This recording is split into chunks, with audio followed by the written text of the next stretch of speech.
Guys, home invasion, Cheshire, Connecticut. A couple of convicts go in and force the woman to drive to her bank and take money out of her ATM. Then they take her back home and kill her and her two daughters.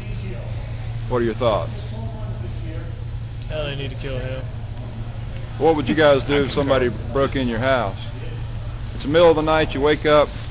It's the middle of the night, you wake up and somebody's in your house that you don't know. What do you do? I'm probably going to shoot if they're in my house. Right. How about you? I was going to say you might need to shoot first and ask questions later. Well, you know how I feel about it? If somebody breaks in my house, anybody that's watching this, if you want to know what it feels like to be shot or if you've got a death wish, come on in my house after hours and I will shoot you. All right, guys. Thank you. Thank you. What are your thoughts on the home invasion in Cheshire, Connecticut, have you heard about that? Yeah. Well, what do you think about that? Two convicts go in and force the woman to go to her ATM machine.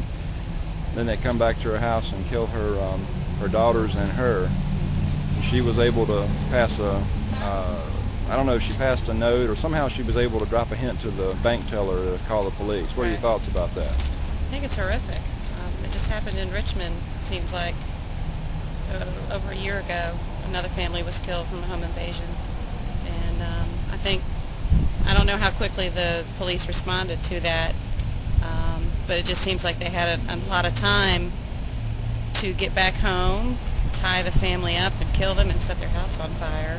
I'm not blaming the police, but I just wonder what the time lapse was and why those convicts were out to begin with.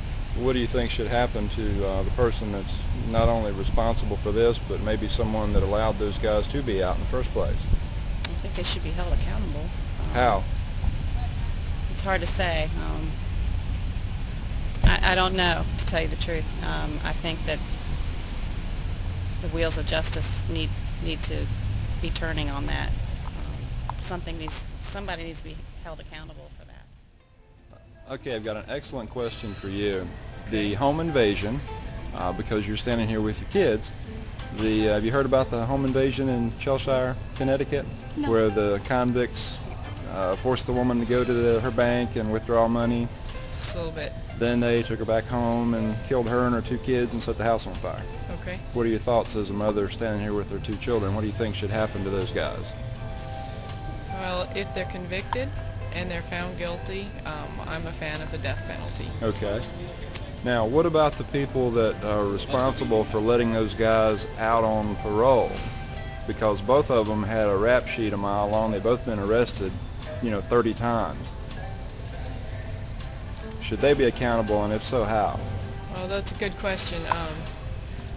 I need more information to know, but absolutely, people need to be accountable for their actions. And I'm not sure if our system is, if there's laws and rules designed to handle that situation, and maybe there should be.